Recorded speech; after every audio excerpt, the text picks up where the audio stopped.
Creature beware, you're in for a scare. I drew the Monster Lake Monster. First, I mocked up what a Goosebumps cover looked like on the book, and then I started doing the sketch of what the cover would actually be. Because they're very bright, colorful, not only covers, but compositions.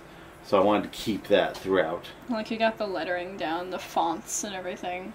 Well, honestly, the fonts I found on the computer, because it's a sans serif, taller than it is wide. The Goosebumps logo, I just stole that. So that's... Yeah, but I mean, you got it to look right. It looks like Goosebumps. It looks like a Goosebumps cover. Yeah. Yeah. So doing my sketch of the Monster Lake Monster. I like that eye. Yeah. Monster Lake Monster. That's so Goosebumps. It's very Goosebumps. Like, I would have read this. You know? I probably did read something called the Monster Lake Monster. Yeah? You think you stole it? Yeah. I could write that Goosebumps book. You should. It's there's a family that goes on vacation with another family they're friends with, but the kids of the other family are bullies, and the kid who's our protagonist keeps seeing things in the lake and warning everybody, and everyone's just like, "Oh, you're just silly." And then, towards the climax, he actually pushes the bully kid in, and there's a swirl of scales, and they disappear. And everyone's just like, "I don't understand where Julia went." That's the Monster Lake Monster. That's how that book would go. Yep.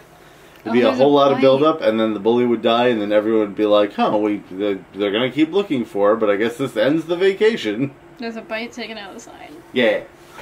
Oh, I like that so much. Because they're the monster. Arr. The Goosebumps covers were very good about it. They had, a bunch of, little details thrown in there. Yeah. They didn't necessarily make sense for how things, worked in space. They had very fisheye proportions. Yeah. But they were always strewn with little details. I don't know if the same artist did them all. I don't know. That's worth looking into. At least, I know the covers have changed since, but... Well, yeah, there's even a difference between when R.L. Stine was actually doing them himself versus the, committee. Right, it's now a pseudonym, right? Yeah, and it became a bunch of people working together. Well, because, you could write, I just wrote a Goosebumps book. You just had to fill in the words. Yeah. I had all of the original Goosebumps books. I'm already under color. And then I did have some of the later ones, which I didn't like as much. And then later found out that it wasn't really R.L. Stine anyway. I was like, oh, okay, well then I feel better.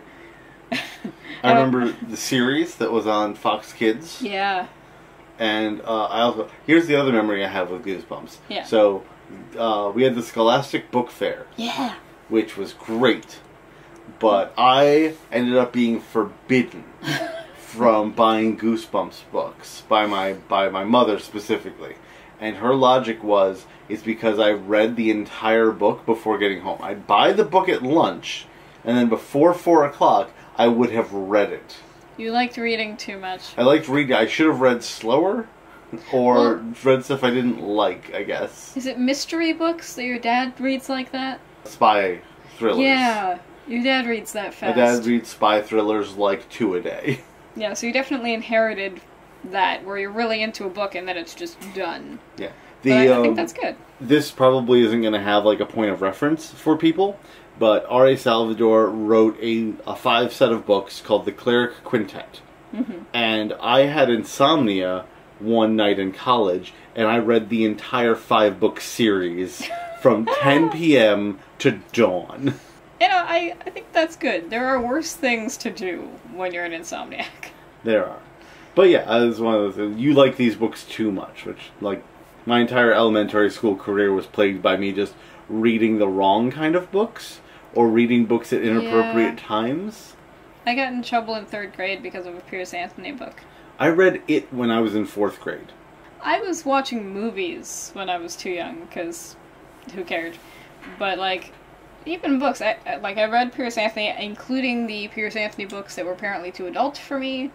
But I liked reading. Yeah. Until I was told not to read those books, and I went, oh, well, the other ones are silly and they're too easy to read, so I just stopped reading for a really long time. Well, Pierce Anthony books have layers. There are easy Pierce Anthony books to get you into reading, and there are more difficult Pierce Anthony books. Xanth is a series for young adults. Yeah.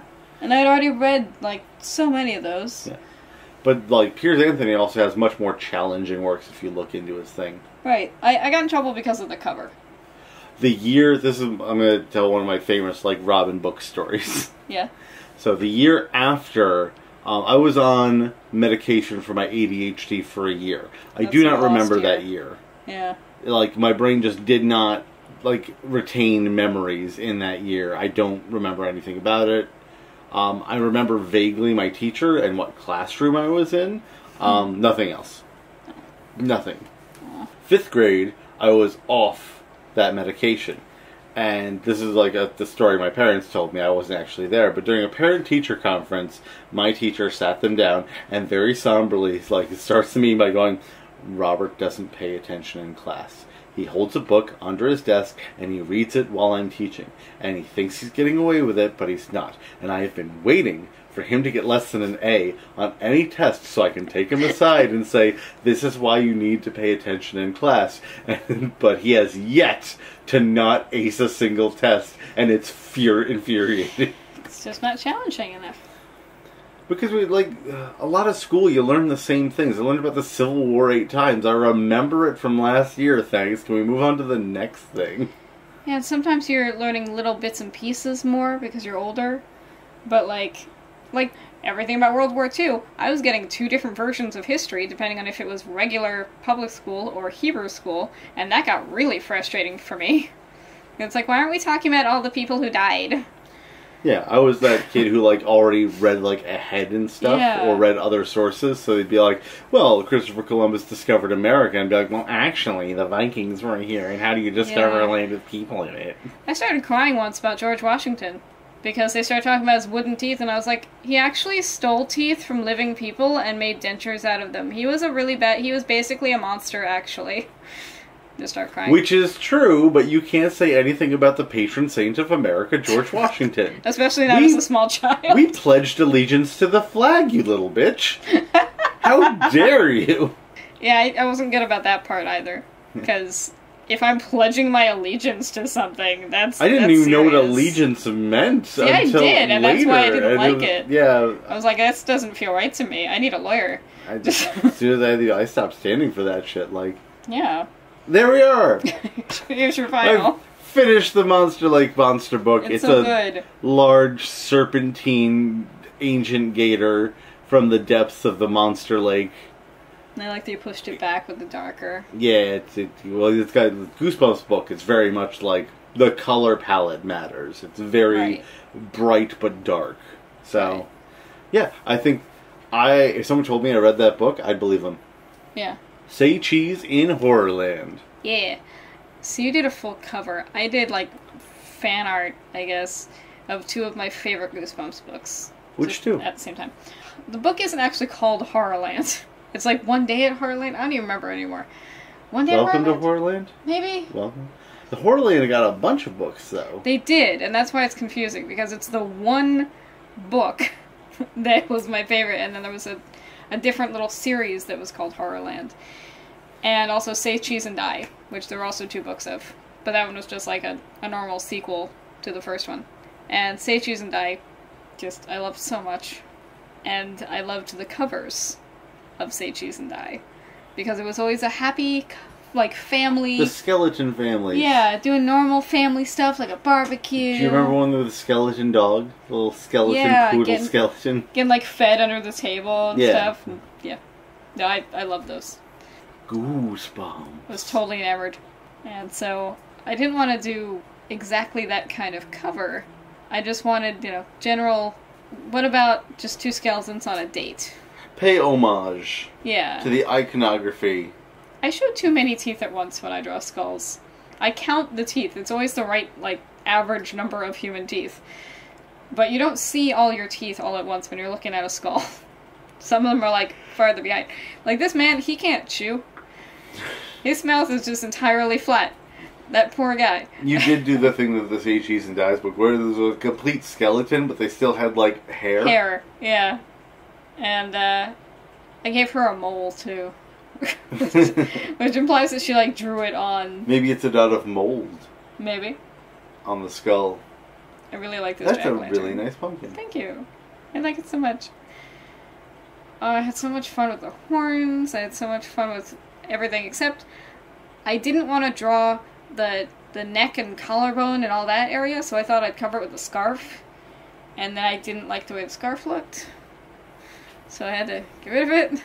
Do it again. No, I decided I just had to draw the bones that I don't think I drew right. I don't, but it is what it is. With skeletons, you can just do the impression of a skeleton. People understand what it is. But it could have been more accurate.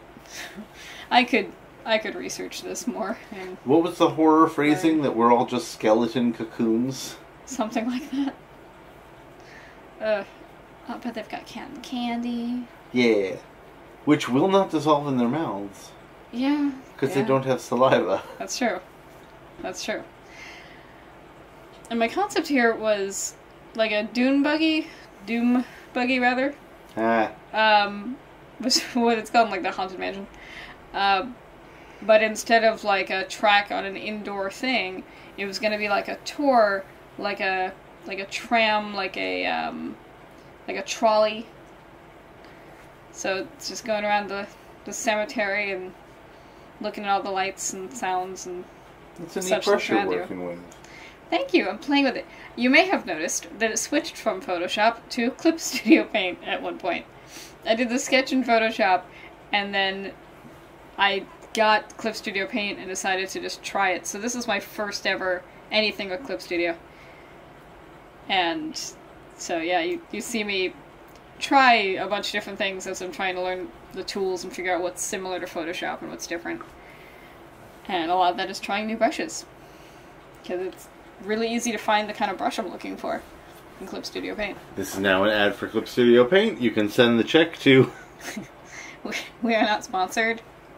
I thought about doing we're open to be sponsored. Yeah. Clip Studio Paint. I thought about doing a starry sky, but then I decided to do this kind of sunset-y look instead, which is a little bit more like one of the Horrorland covers I had seen. With those colors. Having the bats there and seeing you put in the color just reminds me of the old like Hanna-Barbera like 13 Ghosts of Scooby-Doo intro. Yeah. Yeah. I keep over-coloring and then trying to highlight in order to delete, try to clean it up, which really only works if you've closed your lines. But I managed. There's a way to do it, and that's not the way I did it. Yeah, well this part too I had some trouble, because I kept trying to do that thing where you just click and select and then color in, and then I was screwing up a lot, and then had to go back in and smush things around and delete things. And It's good colors, though, between you. the purple and the green. Thank you. I was working with a color palette that I do love, but don't always use this way. Yeah. So a lot of this is new for me. And references probably would have helped me, but I didn't. Very good lighting on the Doom Buggy, the flares of light. Thank you. Like his camera, I decided the reason it's small but with a like telescopic lens, I thought, okay, digital camera. So it's a little camera in his giant hands, but then he's using a bigger lens in order to see them from wherever he goes. I remember we used to have to take these photos to CVS, and it was embarrassing. They'd explain, like, you know, those skeletons, it's not X-ray photos. No, it's not Halloween, I work there year-round. This was fun to do. The horns. Those are nice horns. Thank you. The shading, the lighting, oh, nice. And, you know, You really captured that demon thank you. from like 3/4 behind, which is a hard angle to do. Yeah, and you'll see that there's one line I moved to make it more like almost side view, because otherwise I would have moved that last little horn in the back, the little spike, Yeah. more over to the left. So I had to choose exactly how his head was tilted. But again, it's not like I was using a reference for this particular thing with his proportions. What would you use as a reference? Exactly. Exactly. For the 3/4 behind the demon head. I knew that I wanted his nose to be kind of bat-like. But otherwise, yeah, no, it wasn't going to happen. At least for the she's got skeletons, a nice though. little pink sweater on. Yeah, at least for the skeletons I could have used. It's references. late fall, so it's still nice in the day, but it gets breezy at night. Yeah. The wind just goes right through to your bones. I like his little hat too. I like He the wore color his of lucky his pink hat on this date. Yeah.